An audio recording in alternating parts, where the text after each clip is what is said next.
تستمعون الآن إلى برنامج قضايا إريتريا.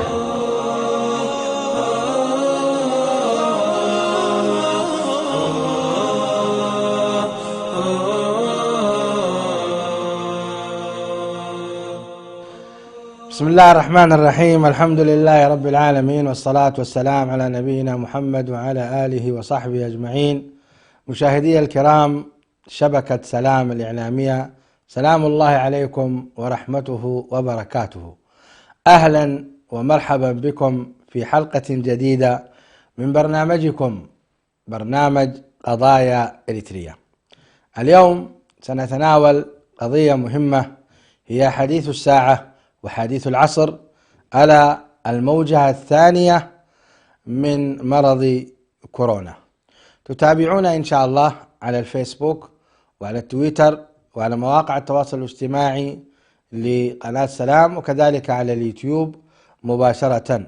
وكذلك من أراد أن يتواصل معنا، رغم أن كثيرا ما نذكر ونطلب التواصل لكن لا نجد أحد يتواصل معنا، ربما الخلل من عند أنفسنا، على الرقم 00447947831417. ضيفي في هذه الحلقة هو صديق العمر شيخنا الفاضل الشيخ محمد عبد الله محمد سعيد، الداعية المعروف. أهلا وسهلا بشيخنا وأستاذنا في هذه الحلقة. الله يحييك، يا أهلا وسهلا. الله يبارك فيكم جميعا. مشاهدي الأكارم، أنتم تتابعون وتشاهدون أحوال الناس مع مرض كورونا وانتشار هذا المرض في كثير من البلدان والدول العظمى والدول الإسلامية وغيرها، يزيد في دولة ويخف في أخرى، ولكن لا يزال هذا المرض موجود، وهذه هي موجته الثانية. اليوم سنستمع إن شاء الله مع تجربة هذا المرض لبعض أحبائنا ومنهم الشيخ محمد، سنستمع إليه إن شاء الله بعد أن ندخل في بوابة لهذا المرض، كيف يتعامل الإسلام مع مثل هذه الأمراض الوبائية المعدية، وما هو توجيه الإسلام في مثل هذه الأمراض التي يقضيها الله سبحانه وتعالى على المسلمين. بلا شك أن البلاء إذا نزل يريد الله سبحانه وتعالى منه تطهير ذنوب المسلمين ورفع درجاتهم وتكفير سيئاتهم وقربهم من الله سبحانه وتعالى، لأن بعد هذا الوباء إن شاء الله سيأتي خير كثير، لأن هذه الوباءات تطهر الذنوب وتمحو الخطايا ويكفر الله بها المعاصي، ثم بعد ذلك يكون المؤمن إن شاء الله مطهرا طيبا، فتقبل عليه بعد ذلك الخيرات، كما قال تعالى: ونبلوكم بالشر والخير فتنة، وكما جاءت النصوص في ذلك. سنستمع الآن من شيخنا الشيخ محمد عبد الله حكم الإسلام في مثل هذه الأمراض الوبائية، ما الحكمة منها وما الفائدة منها، ثم كيف يتعامل المسلم معها، سواء كان على مستوى الحكومات أو على مستوى الأفراد. فأهلا وسهلا بشيخنا محمد. بسم الله الرحمن الرحيم. الحمد لله رب العالمين، وصلوات الله وتسليماته وتبريكاته على خاتم الأنبياء وسيد المرسلين نبينا محمد وآله وصحبه أجمعين. أولا السلام عليكم ورحمة الله وبركاته، الإخوة والأخوات المتابعين لشبكة سلام الإعلامية. نسأل الله جل وعلا أن يجعلنا وإياكم من المباركين ومن الذين ينتهجون نهج الإسلام ويقتفون أثر رسول الإسلام صلى الله عليه وسلم عليه الصلاة والسلام. بالنسبة للأمراض جميعا، سواء كان المرض معديا أو لم يكن معديا أو كان غير ذلك، بالنسبة لأي شر يحل بالإنسان، لا بد أن ندرك تمام الإدراك أن الله جل وعلا وضعنا في هذه الدنيا لأجل أن يختبرنا ويختبر إيماننا، ونتيجة لذلك يكافئ المحسن منا ويعاقب المسيء. فبالتالي أدوات الاختبار في هذه الدنيا هي أدوات متعددة، أدوات كثيرة أرادها الله جل وعلا كونا وقدرا سبحانه وتعالى. لا بد أن يكون عندنا يقين وإيمان أن الله جل وعلا يبتلي عباده بما شاء، وأن الله جل وعلا حينما يبتلي عباده يعلم جل جلاله أنهم قادرون على تجاوز هذا الابتلاء. فهذه القاعدة الأولى، أن الأمراض بشتى أنواعها وأصنافها هي ابتلاء من الله جل وعلا، كما ذكرت يا شيخنا. المقصود به تكفير للسيئات ورفعة للدرجات. وقلنا سابقا ونقول أيضا الآن أن عمر أمة محمد صلى الله عليه وسلم على وجه التحديد أعمارنا قصيرة، فالله جل وعلا جعل لنا طرقا وسبلا لنرفع عمرنا، لنزيد عمرنا الإنتاجي، ومن ذلك مثل هذه الابتلاءات من الأمراض وغيرها. فكلما كان المؤمن صابرا على هذا البلاء كلما محى الله عز وجل به سيئاته ورفع به درجاته. فبالتالي المؤمن على كل الأحوال هو يتقلب بين الخيرين، بين خير الصبر على البلاء وبين خير الشكر على النعماء. فإذا كان شاكرا لنعماء الله جل وعلا صابرا على بلائه سبحانه وتعالى فهو يتقلب بين هذين الخيرين، يعني والنتيجة النهائية أن هذا المؤمن يأتي بين يدي الله جل وعلا خالصا مخلصا مطهرا من هذه الذنوب والمعاصي، ولربما بقي عليه شيء طفيف تتغلب عليه كثرة حسناته ورحمة الله عز وجل فوق ذلك. هذا الأمر الأول وهذه القاعدة الأولى. طيب. القاعدة الثانية يا شيخنا بارك الله فيك، مثل هذه الأمراض ومثل هذه الأوبئة الإسلام سبق كل الأطباء وكل الذين يهتمون بمثل هذه الأمور في كيفية معالجة مثل هذه الأوبئة. فإن النبي الإسلام صلوات الله وتسليماته وتبريكاته عليه أخبر أنه الطاعون في أرض فلا تدخلوها ومن كان في داخلها ألا يخرج منها، وهذا ما يسمى بالحجر الصحي الذي يتشدق به الغرب الآن. فهذا الحجر الصحي سبق به نبي الإسلام صلوات الله عليه وتسليماته قبل 1400 سنة، وهو هذا العلاج الحقيقي لمثل هذه الأوبئة. لأن هذا الوباء إذا ترك هكذا دون حصر ودون محاصرة فإنه سينتشر في الأرض انتشار النار في الهشيم. وبالتالي أمر نبي الإسلام صلوات الله وتسليماته عليه بأن لا يخرج المؤمن الذي في داخل هذا الوباء وأن لا يدخل المؤمن الذي في خارج هذا الوباء. قضية أن هذا الأمر لا يحصل بقدر الله هذا أمر حتمي لا يتجادل فيه اثنان ولا ينتطح فيه عنزان، ولكن بالمقابل أيضا فإن الله جل جلاله أعطانا طرقا لكي نتقي الوقوع في مثل هذه الأمور. ولذلك قد يحصل اختلاط من بعض الناس، ولكن المرض لا يحصل لأن الله لم يقدره سبحانه وتعالى. وربما إنسان يزعم أنه في منأى عن هذا يصاب لأن قدر الله جل وعلا نافذ سواء فعلت هذا أو لم تفعل. ولكن مع هذا ينبغي للمؤمن أن يحترز وأن يتخذ الخطوات الاحتياطية التي أمر الله عز وجل بها وأرشد إليها رسول الله صلى الله عليه وسلم حتى لا يقع في مثل هذا. لذلك أمير المؤمنين عمر بن الخطاب رضي الله عنه في طاعون عمواس لما خرج إليه الصحابي الجليل أبو عبيدة عامر بن الجراح رضي الله عنه، ثم لما أراد أن يدخل أخبروه بأن هذه الأرض فيها وباء فيها طاعون، فأراد أمير المؤمنين أن يعود، ولكن استنكر عليه أبو عبيدة عامر بن الجراح رضي الله عنه. قال له أتفر من قدر الله يا أمير المؤمنين؟ قال نعم نفر من قدر الله إلى قدر الله. لماذا نحن نطلب القدر السيء ونترك القدر الذي يحول بيننا وبين الوقوع في مثل هذه الأمور.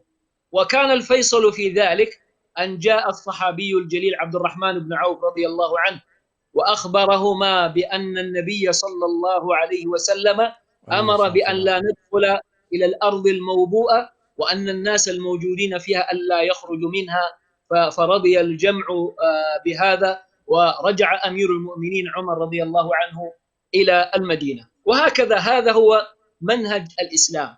ولذلك النبي عليه الصلاة والسلام يقول: لا يورد ممرض على مصح، يعني لا يأتي إنسان مريض يذهب إلى مصح، وهذا يأتي في نطاق الأمراض التي تنتقل بالملامسة أو بالمقاربة. فالنبي عليه الصلاة والسلام أمر بذلك حتى لا يكون انتشار المرض عن طريق المقاربة وعن طريق التلامس. وهكذا هذا منهج الإسلام. نحن نعرف هذا الكلام منذ القدم. هذه التعليمات التي تأتي الآن من الأطباء هي تكملة وتتمة لما أرشد إليه الله جل جلاله وأرشد إليه رسول الله صلى الله عليه وسلم. فمنهج الإسلام منهج حكيم قويم، لأنه من عند العزيز الحكيم سبحانه وتعالى. فلذلك اتباع منهج الإسلام هو المنهج الصحيح في مثل هذه الأمور. وها نحن كما ترى يا شيخنا، نحن لا نقترب من المرضى، والمرضى لا يقتربون منا. نسأل الله أن يشفي المرضى وأن لا يبتلي المصحين، والله تعالى أعلم. الحقيقة يعني بيان جميل. ما أحببت أن أقاطعكم شيخ محمد في شرحكم وطرحكم وتسلسل يعني الأفكار. حقيقة أثلجتم صدورنا، جزاكم الله خير. طيب، سمعنا أنكم أصبتم بكورونا وعافاكم الله عز وجل منها، فكيف كانت تجربتكم وكيف كانت يعني حالتكم؟ أعطونا بالله يعني الفترة التي أنتم عشتموها، الحالة النفسية والحالة المرضية، وأيضا ما الأدوية التي استخدمتموها. نحن مشتاقون حقيقة نستمع إلى هذه التجربة، وأن الحمد لله المرض يعتبر يعني مرض عارض إن شاء الله، ويعود الإنسان إلى صحته وعافيته كما نراكم. سائلين الله تعالى أن يزيدكم من فضله وأن يشافي جميع المسلمين، وأن يكون هذا المرض عبرة أيضا للكافرين حتى يعودوا إلى ربهم ويسلموا. نستمع إلى تجربتكم. طيب، طبعا أخي الشيخ برهان يعني يسند إلي هذه المهمة، ولكن هو أيضا مر بهذه التجربة. نسأل الله أن يمتعه بالصحة والعافية.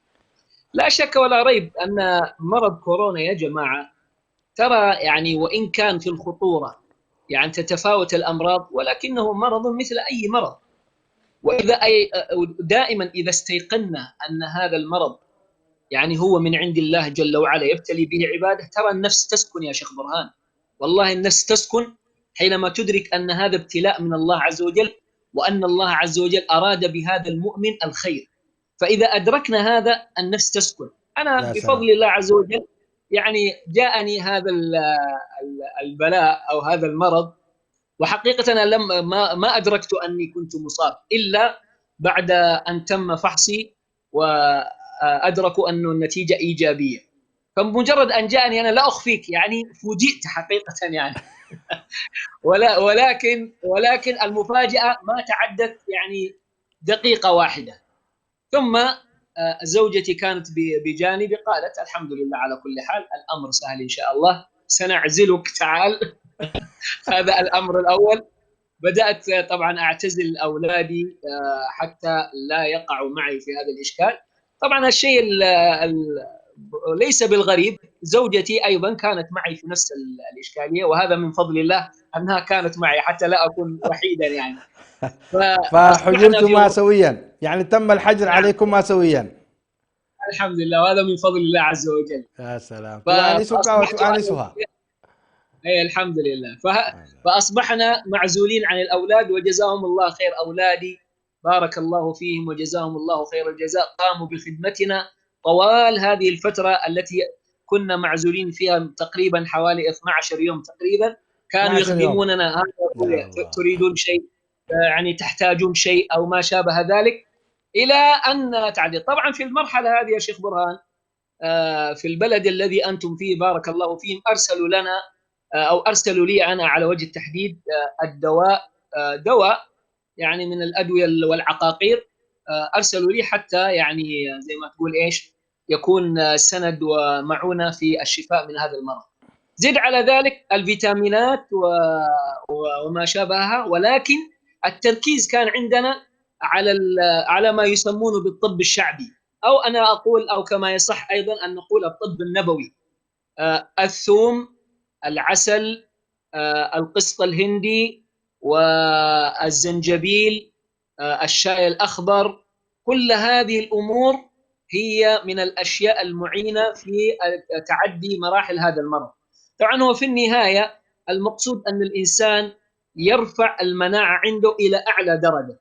فالمناعة إذا كانت لدى الإنسان مناعة قوية ومناعة جيدة بفضل الله وبحول الله عز وجل، يعني الأمراض لا تستطيع أن تقضي عليها أو أن تؤثر فيه، وهذا من فضل الله. نبغى نعرف وصف المرض. يعني أنت لما فحصت وفوجئت بأن الفيروس كان في جسمك، وأهلك وزوجتك حفظهم الله ورعاهم ذكرت أنهم أيضا أصيبوا وأخذوا العدوى منك. طيب، ما هي الحالات التي أنتم مريتم بها، الحالات المرضية؟ يعني هل هناك سخونة؟ هل هناك شيء؟ ما هو أبرز شيء فعلا يتميز به مرض كورونا يختلف تماما عن الزكام؟ يعني كثير من الناس بمجرد أنه إذا أصيب بزكام أو بصداع يعني يشك ويدخل في الوسوسة والهلوسة ويقول لعلها كورونا، لعلها كذا. يعني وأنا أسمع حقيقة، وكما تفضلت مريت بهذه التجربة، هناك فرق بين مرض الكورونا ومرض الزكام، فرق بين السعال العادي وسعال الزكام، فرق كبير. نريد هذا التفصيل شيخ محمد. بطبيعة الحال يا شيخ برهان، هي هذه الأعراض تختلف من شخص لآخر. فالشخص صاحب المناعة القوية تجد الأعراض عنده أعراض خفيفة، وهي تكمن في التكسر للجسم، يحصل تكسر كما يحصل في الأنفلونزا. ولكن أنا على حسب ما أذكر أنه بدأ هنا في الذراعين، بدأ في الذراعين، ثم بعد ساعتين أو 3 ساعات انتقل إلى جميع الجسم. طبعا هناك أعراض أخرى اللي هي الصداع الشديد، بالذات في مثل هذه المنطقة، يعني في المناطق هذه تشعر بصداع. زيادة على ذلك هناك الإسهال، وهناك يعني الحلق، نشفان في الحلق. هذه الأمور أنا بالنسبة لي كانت على موجة خفيفة جدا، حتى إني كنت يعني أعتقد أنها مجرد أنفلونزا، ولم أدرك بهذا إلا لما سويت الفحص. ولكن زوجتي كانت ربما تعاني أكثر مني، كان عندها صداع شديد جدا، وكان عندها تكسر بشكل أعنف وأقوى مني. مثل هذه الأمور هي غالب أعراض الكورونا. ولكن كما قلنا، يعني ترى يا شيخ برهان، يعني الفروقات التي بين الكورونا والأنفلونزا العادية ليست بالفروقات الكبيرة، ولكن الإشكال في موضوع الكورونا أنه يعني قد يزيد عليه بأنه الإنسان قد يفقد الطعم، خلاص يأكل شيء لا يشعر بطعمه، لا هو مالح ولا هو حالي، حار بارد، لا يشعر بهذا. كذلك في عملية الشم لا يستطيع أن يشم، يعني يشم ولكنه ما يدرك ما هو الذي شمه. يبدو لي يا شيخ محمد هذه أبرز فعلا أبرز فارق نعم. بين الإنفلونزا وبين كورونا، فيروس كورونا، هو انقطاع رائحة الشم تماما. حاسة نعم. الشم تنقطع، وحاسة التذوق تنقطع، أو يعني يذهب أكثرها، يعني 60% من التذوق أيضا يذهب تماما. أعتقد أن هذا أبرز شيء، يعني في وجود التنفس الطبيعي ووجود عدم انسداد في الأنف، يجد الإنسان ليس عنده قدرة أن يشم الروائح، خصوصا الروائح القوية مثل إدامات صبح الزقني، يعني رائحته قوية لا تستطيع أن تشمه مع كورونا. هذا من أقوى الأسباب. كذلك العطان والبخور والعطورات تماما ينقطع يعني ما في مجال حتى مع وجود النفس وأنت تشم هكذا فيه، لكن لا يوجد ريحة. هذا يعتقد والله أعلم هي أبرز كذا. فطيب الآن ندخل كيف عالجتم وكيف شفاكم الله سبحانه وتعالى من هذا الوباء؟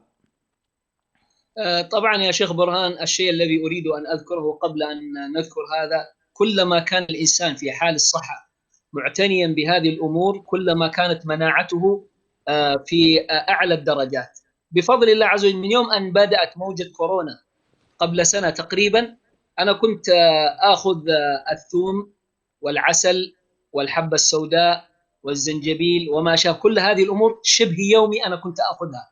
ما شاء الله. وكنت آخذ إضافة إلى ذلك إلى الفيتامين والحديد.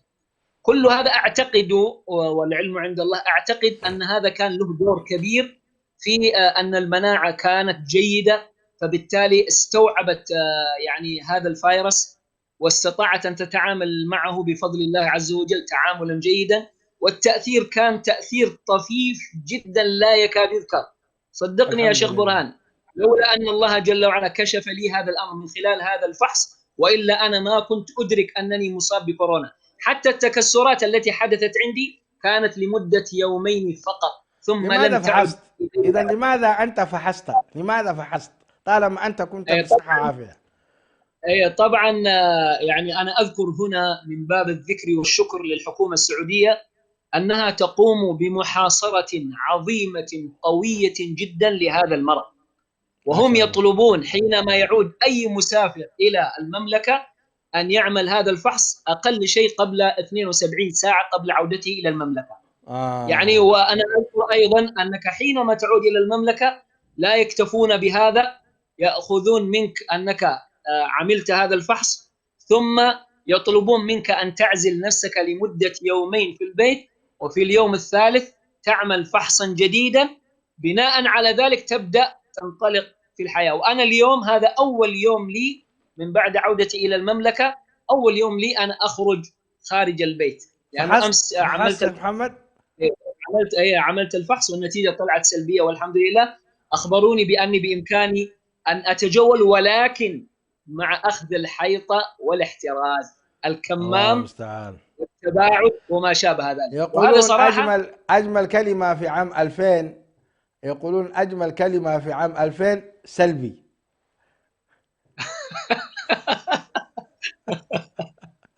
كلمة نعم، سلبي من المرض وإيجابي في الصحة. اي والله، الحمد لله، الحمد لله على نعمة الصحة. طبعا بعد ذلك يا شيخ برهان، أثناء العزل أو أثناء الحجر الصحي كنت آخذ هذه الأشياء بشكل كثير، وخاصة يا جماعة وأنا أوصي الجميع بهذا القسط الهندي الذي ذكره رسول الله صلى الله عليه وسلم، ولم نكن نعبأ به كثيرا، ولكنه أعظم أو أكبر عامل لرفع المناعة، مناعة الإنسان، القسط الهندي، وهو نافع في كثير من الأمراض، ولكن بالذات في هذا الأمر فإن القسط الهندي على مرارته وعلى أننا لا نستطيع أن نتقبله بسهولة، وأنت تعرف يا شيخ برهان، إلا أنه يعني في هذه المرارة الله جل وعلا جعل الشفاء والدواء من مثل هذه الأمراض وغيرها. سبحان الله. وبالتالي أخذ هذه. صحيح شيخ محمد، نعم. الله يجزيه خير. هو ذو رائحة قوية وكريهة، وأيضا نعم. مادته قوية جدا، فينبغي الإنسان أن يحترز. يعني كاسة مثل هذه تقريبا تكفيها منه ملعقة شاهي قليل. صحيح. ولو يختلط صحيح. أيضا لو يخلط هذا الدواء مع الزعتر أوراق الزعتر لو خلط به يكون فيه نتيجة طيبة إن شاء الله تعالى. هذه كانت تجربة الشيخ محمد، ولا زلنا حقيقة نستمتع بهذه التجربة المباركة. نعم. كذلك طبعا لصعوبة ومرارة هذا القسط الهندي، أيضا هناك طريقة بإمكان الواحد أن يخلط هذا القسط الهندي بالعسل ويجعله مثل العجين، ثم يجعله على حبات صغيرة مثل حبات الحمص، شايف؟ وينشف، فإذا نشف ممكن أن يضعه في الثلاجة أو ما شابه ذلك، وحينما يريد أن يأخذ منه يأخذه مثل الدواء، مثل الحبوب الأقراص، يبلعه بلعا ويشرب عليه الماء، بهذا يستطيع أن يتفادى مرارة هذا القسط الهندي. نسأل الله عز وجل أن يشفي الجميع. طيب، أيضا في فترة 12 يوم، فترة حصونات أنت وأهل بيتك، إن صح التعبير، كيف كانت الأجواء الإيمانية؟ يعني هل بالنسبة للعلاج بالقرآن الكريم والسنة النبوية، هل كان لها دور في علاج مرض كورونا شيخ محمد؟ طبعا دائما نحن نذكر مثل هذه الأمور يا شيخ برهان، ولكن العامل الأساسي في مثل هذه الأمور نحن سبق وأن ذكرنا أن التسليم لقضاء الله وقدره والرضا بقضاء الله وقدره، هذا أكبر عامل، هذا أكبر عامل يعني يجعل الإنسان يعني يمضي في العلاج بشكل إيجابي وبشكل متسارع. هذا أول. ثم ثانيا، الله جل وعلا يقول: وننزل من القرآن ما هو شفاء. طالما أن القرآن الكريم شفاء، ينبغي على من ابتلي بهذا أن يكثر من قراءة القرآن الكريم ومن ذكر الله عز وجل بالأذكار التي أرشدنا إليها رسول الله صلى الله عليه وسلم. فكل هذه هي العوامل الأساسية قبل الأشياء التي ذكرناها، هذه هي الأساس. طيب، وهذا أيضا يا شيخ يعني هذا الأمر يعني نحن لا نقوله لأن الإنسان أصيب، لكن نحن نقول لو كان الإنسان هذا ديدنه، يعني أستطيع أن أقول لك نحن ما غيرنا من حياتنا شيء، لأنه هذه حياتنا مع القرآن الكريم ومع الأذكار في الصباح وفي المساء وما شابه، كل هذه أساسيات. ثم بعد ذلك هذه الخطوات التي ذكرناها من من الحبة السوداء وغيرها ومن الأدوية التي تعطاها، هذه عوامل إضافية على هذه العوامل التي يعني هي أساس المؤمن في حياته. نعم يا شيخ محمد. طيب شيخ محمد، حقيقة يعني كلام جميل وبيان طيب، لكن احنا إذا قلنا أن القرآن الكريم شفاء، وأن ثمة آيات محددة وصور محددة في العلاج بها لما يصاب الإنسان، الحقيقة كثير من الناس يعني يهرعون إلى المستشفيات وإلى الأطباء وإلى الصيدليات، في حين هناك صيدلية نبوية موجودة في بيوتهم ولكن لا يستخدمونها، كقراءة سورة الفاتحة وقراءة المعوذات وآية الكرسي، وكذلك أذكار الصباح والمساء، كقول النبي عليه الصلاة والسلام: من نزل منزلا فقال أعوذ بكلمات الله التامات من شر ما خلق لم يضره شيء، وكقوله عليه الصلاة والسلام: من قال بسم الله الذي لا يضر مع اسمه شيء في الأرض ولا في السماء هو السميع العليم لم يضره شيء. نريد منكم شيخ محمد أن تعطونا مثلا كيفية استخدام أو استعمال هذه الآيات. يعني مثلا قول النبي عليه الصلاة والسلام للحسن والحسين: أعوذكما بكلمات الله التامة من كل شيطان وهامة ومن كل عين لامة، ثم ينفث عليهما. قراءة الفاتحة كيفية قراءتها والنفث عليها، نريد حقيقة يعني تفصيل مختصر في هذا حتى المشاهدين يستفيدوا، لأن والله العظيم هذه صيدلية موجودة في بيوتنا ونحن لا نستخدمها. هناك ضعف إيمان في أن الفاتحة فعلا هي علاج لأقوى الأمراض كالسرطان والتوفيئيد والكوليرا وغيرها، هي علاج، ولكن قليل من يستخدمها. شفاء شراب ماء زمزم لما شرب له، يقول عليه الصلاة والسلام: هو طعام طعم وشفاء سقم. ولكن كثير من الناس لا يلجؤون إلى هذا إلا عندما تغلق الأبواب وييأسون. بعد ذلك يبدأون يسألون: هل هناك من راقي؟ هل هناك من شيخ؟ هل هناك؟ يبدأون هكذا في حين موجودة. فنريد حقيقة كيفية قراءة الفاتحة، كيفية النفث، كيفية الاستخدام. الميكروفون عندك شيخ محمد. يا شيخ برهان، بطبيعة الحال كثير من الناس الآن في ظل وجود وسائل لتوصيل المعلومات إلى كل أحد، مش إلى كل البيوت، إلى كل أحد بعينه. في ظل وجود هذه الأمور ترى المعلومات واصلة عند كل أحد، كل الناس، أكاد أقول معظم الناس يعرفون هذه الأمور. الإشكالية أين تكمن؟ تكمن الإشكالية في قلة أو ضعف اليقين في هذه الأشياء التي ذكرتها الآن. كثير من الناس يعرف أن الفاتحة شفاء، وأن القرآن شفاء، وأن بعض الأذكار الواردة في السنة شفاء، ولكن فيه ضعف يقين. ولذلك فرق، قد يقرأ إنسان ويشفيه الله جل وعلا، ويقرأ إنسان ولا يشفى. ما الذي فرق؟ الذي فرق في الغالب يعني قوة يقين عند هذا وضعف يقين عند هذا. فينبغي للإنسان حينما يأتي ليقرأ الفاتحة أو غيرها لا بد أن يكمن عنده يقين أن الله جل وعلا سيشفيه. لا بد يكون عنده هذا اليقين. يا سلام. لأنك إذا أتيت لتجرب للتجربة القرآن الكريم، الفاتحة، غيره من الأذكار الواردة في السنة ليست للتجارب. لا تقبل التجربة. نعم، هي ليست للتجارب، هي أمور يقينية من عند من لا ينطق عن الهوى إن هو إلا وحي يوحى.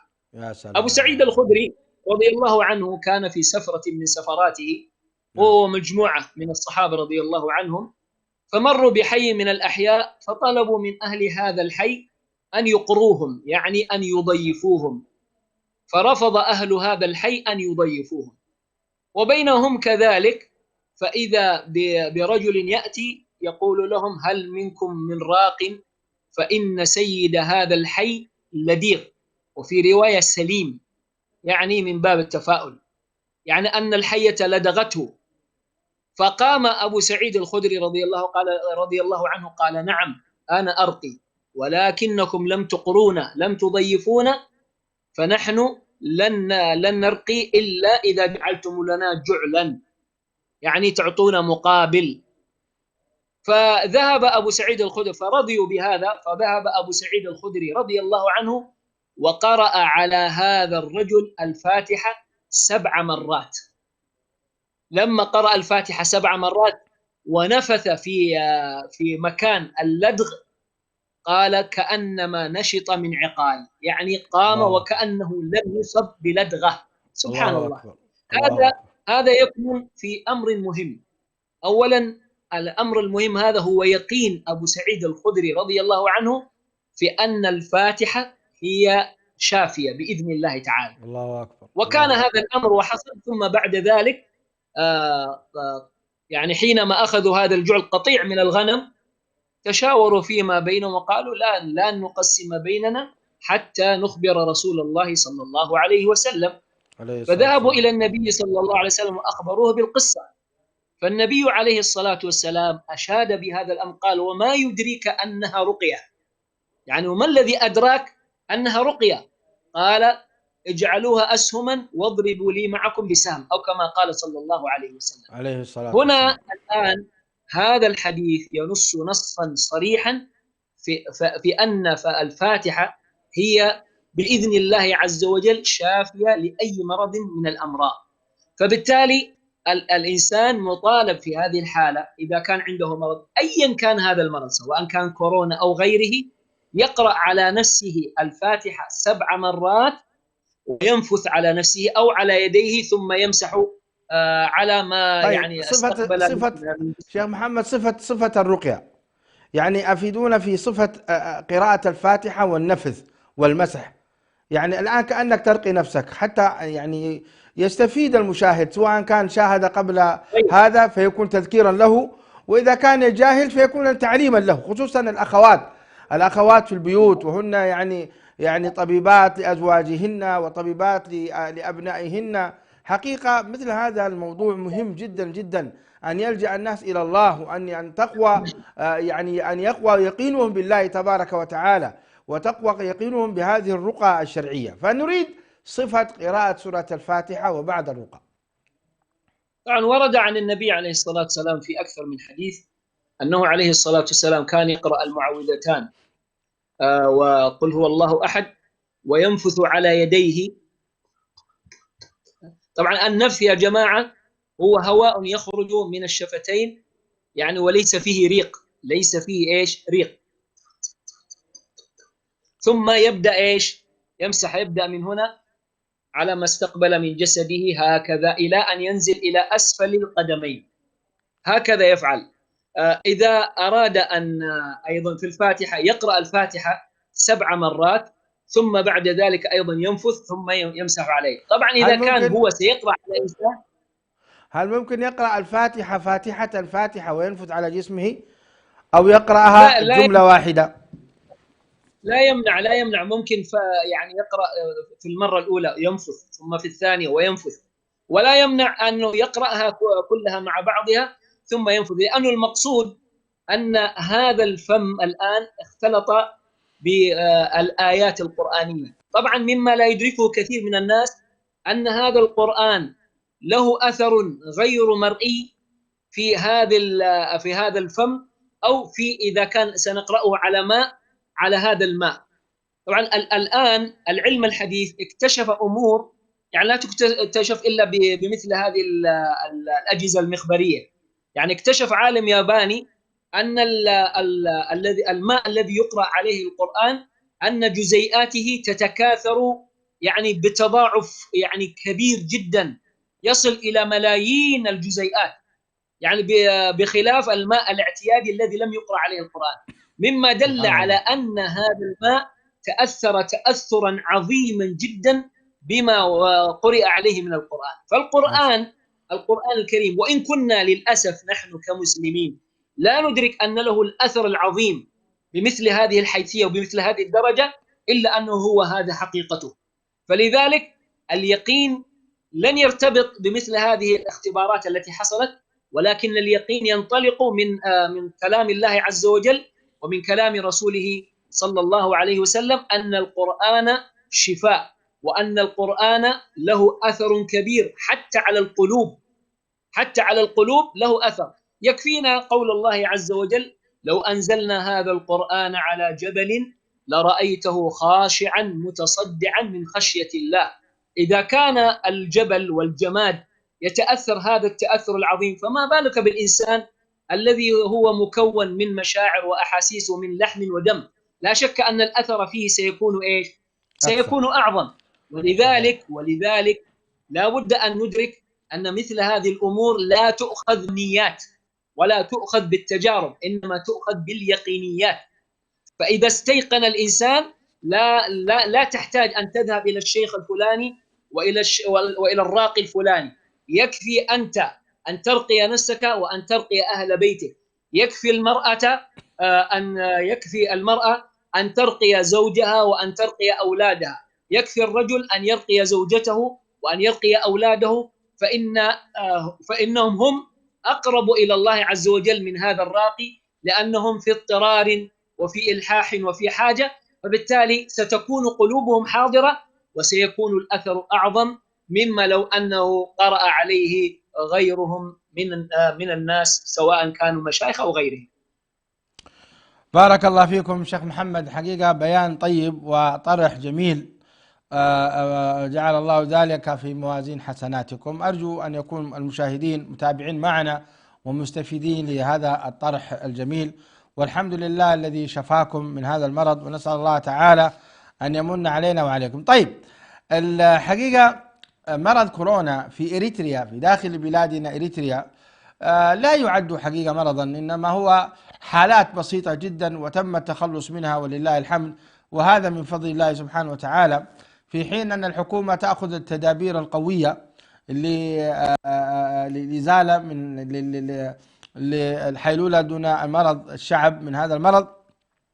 ولكن نريد حقيقة أن نسمع توجيهكم أيضا فيما يتعلق بنصيحة شعبنا الإريتري المسلم. من حقنا أن نذكره بالله سبحانه وتعالى وأن نرشده إلى هذه الأمور، التدابير الوقائية، وإذا ثمة حصل لأحد أي علاج في فترة هذه أيضا الحرب القائمة، نسأل الله تعالى أن يسلم أهلنا وذوينا من كل سوء، وأن يخرج شعبنا الإريتري المسلم من هذه الحرب بسلام وأمان. فتوجيهكم شيخنا قبل أن ينتهي اللقاء. بطبيعة الحال يا شيخ برهان، يعني شعبنا الإريتري في داخل إريتريا، في داخل الوطن، يعني من لطف الله عز وجل بهم وفي أحوالهم التي يعيشون ويرزحون تحتها، أن الله جل وعلا خفف عنهم ولم يكن لهذا المرض أثر كبير في بلادنا ولله الحمد والمنة. وهذا من لطف الله عز وجل ومن رحمته بهذا الشعب الطيب المسكين. فلذلك الأمراض مثل هذه الأمراض يعني لم يكن لها رواج. قد يكون لبعض الاحتياطات التي اتخذتها الحكومة له أثر، ولكن الأصل أن الله جل وعلا لطف بهؤلاء المساكين. لكن مع ذلك نقول نحن لإخواننا وشعبنا الأبي في داخل إريتريا، نقول لهم لا يعني ذلك أن نتساهل بالاحتياطات والاحترازات. ينبغي لنا أولا أن نستيقن بأن هذا من عند الله جل وعلا. ثانيا ينبغي لنا أن نأخذ بالحيطة والاحتراز. ثالثا ينبغي لنا أن نأخذ بالوقاية قبل أن ندخل في العلاج. يعني نحن قد نبذل في الوقاية مالا قليلا، ولكن إذا وصلنا إلى المرض قد يتضاعف الصرف على العلاج. فبالتالي يقولون درهم وقاية خير من قنطار علاج. صحيح. فبالتالي نحن نقول طالما أن الله عز وجل عافاكم ويعني حفظكم من مثل هذه الأمراض، ينبغي لكم أن تأخذوا التدابير والاحتياطات مع إيمانكم اليقيني بالله أنه ما نزل يعني هذا الداء إلا بتقدير الله جل وعلا. ومع ذلك ينبغي للمؤمن ولجميع الناس ينبغي لهم أن يحتاطوا وألا يتساهلوا، نتيجة أن المرض ليس كثيرا عندهم. وهذا شأن المؤمن، يأخذ حيطته واحترازه مع إيمانه ويقينه بالله جل جلاله وتباركت أسماؤه. ولكن إخواننا في المهجر، جميع الإريتريين في المهجر، ينبغي لهم أن ينتبهوا، خاصة في البلاد التي يكثر فيها يعني ويتكاثر فيها مثل هذا المرض. ينبغي لهم أن يحتاطوا وأن ينتبهوا لأنفسهم، وأن يعني يقوا أنفسهم ويقوا أولادهم ومن تحتهم من مثل هذه الإشكاليات ومثل هذه الأمراض، حتى لا نقع في إشكاليات العلاج وما شابه ذلك. أنا سمعت عن مجموعة من الإريتريين توفاهم الله جل وعلا بهذا المرض، ولكنهم قلة قليلة يعني نتيجة لمثل هذا المرض، ونتيجة ربما لأمراض أخرى كانت بهم. يعني كان قضاء الله عز وجل نافذ ومات. ومن مات في هذا المرض نسأل الله جل وعلا أن يجعله في عداد الشهداء وأن يكتب له أجر الشهيد، وهو إن شاء الله يعني مقبل على أرحم الراحمين وأكرم الأكرمين. نسأل الله أن يرحم أمواتنا وأموات المسلمين، إنه على ذلك قدير، والحمد لله رب العالمين. مشاهدي الأكارم، باسمكم جميعا أتقدم بالشكر الجزيل لفضيلة الشيخ محمد عبد الله على هذا اللقاء المبارك وعلى هذه النصائح الطيبة والتجربة المباركة لشيخنا وأهله الذين أنعم الله عليهما بالشفاء، وأنعم الله تبارك وتعالى أيضا على غيرهما. ونسأل الله سبحانه وتعالى أيضا أن يديم النعمة والبركة على جميع المسلمين عامة وشعبنا الإريتري خاصة.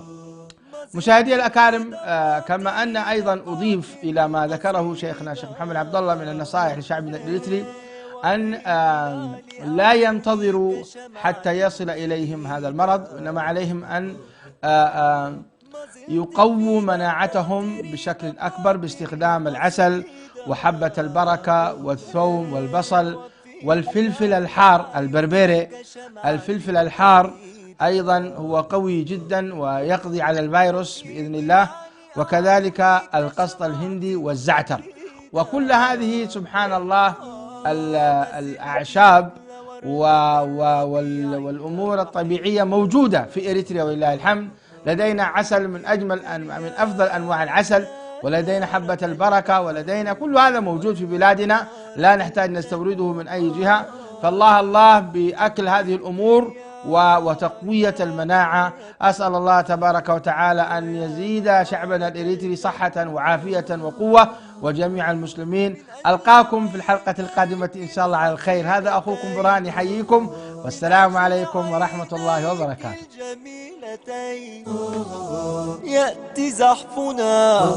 يأتي زحفنا من أقدس الدروب، من أقدس الدروب.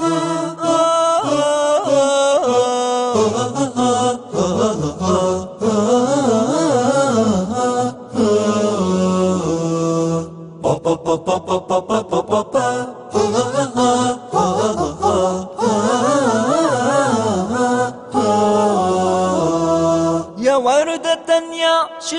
يعشقها أحبتي.